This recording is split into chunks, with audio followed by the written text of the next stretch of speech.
Elle pensait qu'elle perdait son enfant. En réalité, il était en survie. Je vais te raconter l'histoire de Sophie. Ce n'est pas son vrai prénom. Je protège toujours l'anonymat de mes clientes et je demande leur accord avant de raconter leur histoire. Si tu t'es reconnu, mets un like. Ça m'aide à toucher d'autres mamans qui vivent la même chose en silence. Et abonne-toi. Ici, on apprend à rester une base sûre pour nos enfants. Sophie, c'est une maman qui fait tout comme il faut. Elle lit, elle se remet en question, elle veut protéger son enfant sans le mettre au milieu. Quand elle m'a écrit, il y avait cette phrase qui revenait tout le temps. J'ai peur qu'un jour, il ne veuille plus revenir. Peur qu'il se ferme définitivement, peur qu'il se retourne contre elle, peur qu'elle devienne la méchante dans son propre foyer. Son fils avait 9 ans, et depuis la séparation avec son père, chaque retour de week-end était devenu un cauchemar. Tu sais, ce moment où tu entends la clé dans la porte, et ton cœur se serre avant même de voir son visage. Parce que tu sais déjà, tu vas récupérer ton enfant, mais pas vraiment ton enfant. Il rentrait froid, les épaules hautes, la mâchoire serrée, le regard fuyant, comme si regarder sa mère déclenchait une alarme. Et Sophie a commencé à remarquer des micro-choses qui font très mal.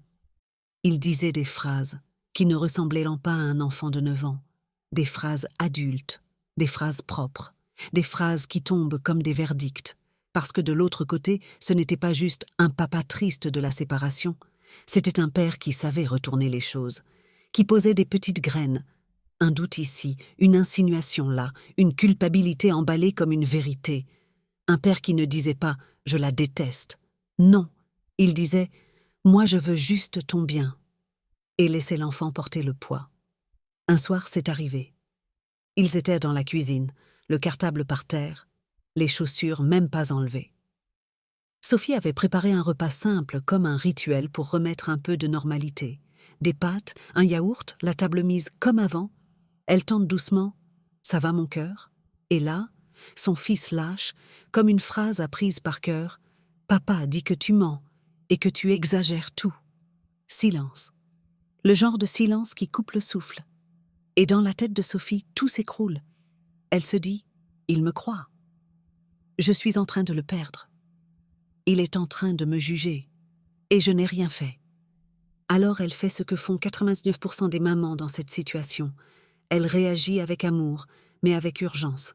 Elle n'a pas crié, elle a expliqué, elle argumente, elle détaille, elle remet les faits dans l'ordre, elle corrige chaque phrase, parce qu'elle se dit « je ne peux pas le laisser croire ça. Je dois le protéger. Sinon un jour, il va penser que je suis la mauvaise personne. » Et plus elle parle, plus son fils se ferme. Son visage se vide, son corps devient une porte qui se verrouille, comme s'il n'était plus là. Et à la fin, il lâche juste « laisse tomber ». Puis il monte dans sa chambre. Sophie reste seule dans la cuisine, la casserole encore chaude, la table mise pour deux, et une sensation d'échec qui brûle. Cette nuit-là, elle n'a pas dormi. Elle a tourné dans son lit en silence, en se demandant « est-ce que je suis en train de rater mon rôle de mère ?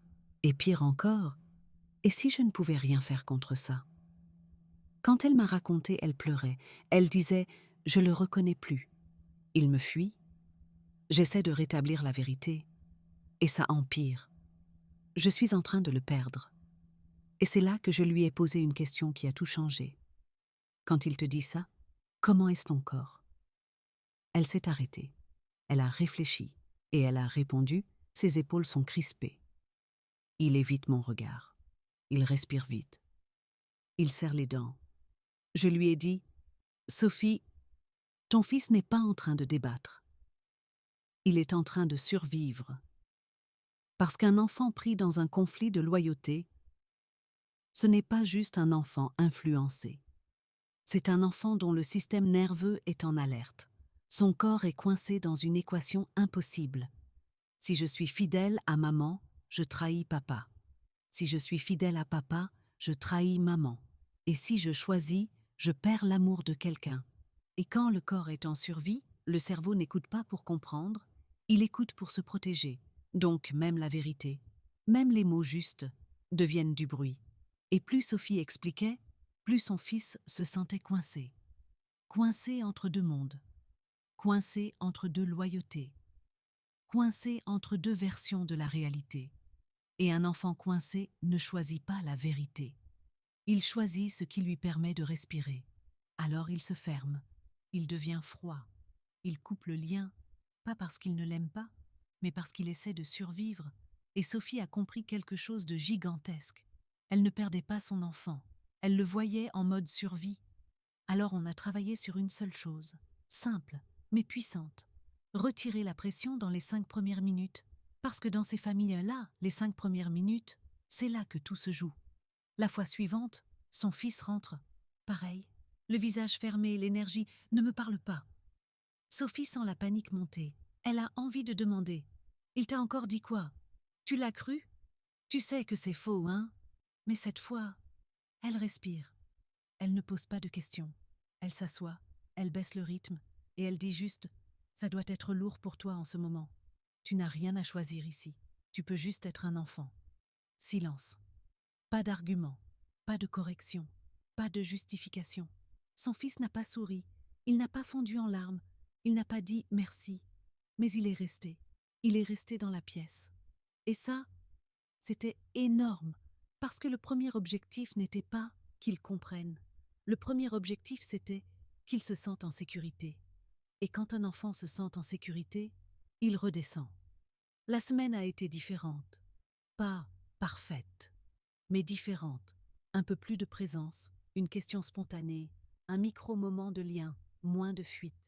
Comme si son corps disait « Ok, ici, je peux respirer ». Et voilà la leçon. La vérité compte. Oui, mais la sécurité vient avant la vérité. Avec un père manipulateur, tu as raison de vouloir corriger. Tu as raison de vouloir protéger ton enfant. Mais si tu corriges au moment où son corps est en survie, tu ajoutes de la pression. Et la pression ferme le lien. La régulation, elle, ouvre la porte. Et tu sais ce qui est puissant? C'est que Sophie pensait qu'elle était en train de le perdre, alors qu'en réalité, elle apprenait juste à le rejoindre là où il était, en survie. Si toi aussi tu vis ces retours de week-end où ton enfant revient différent, tu n'es pas seul. Et tu n'es pas en train d'échouer. Tu n'as pas raté ton rôle de mère. Tu es face à un mécanisme invisible. Et tu as juste besoin du bon outil au bon moment. C'est pour ça que j'ai créé un guide gratuit avec les phrases exactes à dire le soir du retour, sans te justifier, sans entrer en guerre, sans ajouter de pression. Et un rituel de 5 minutes pour protéger le lien et apaiser son système nerveux. Le lien est sous la vidéo. Abonne-toi pour être averti des nouvelles vidéos.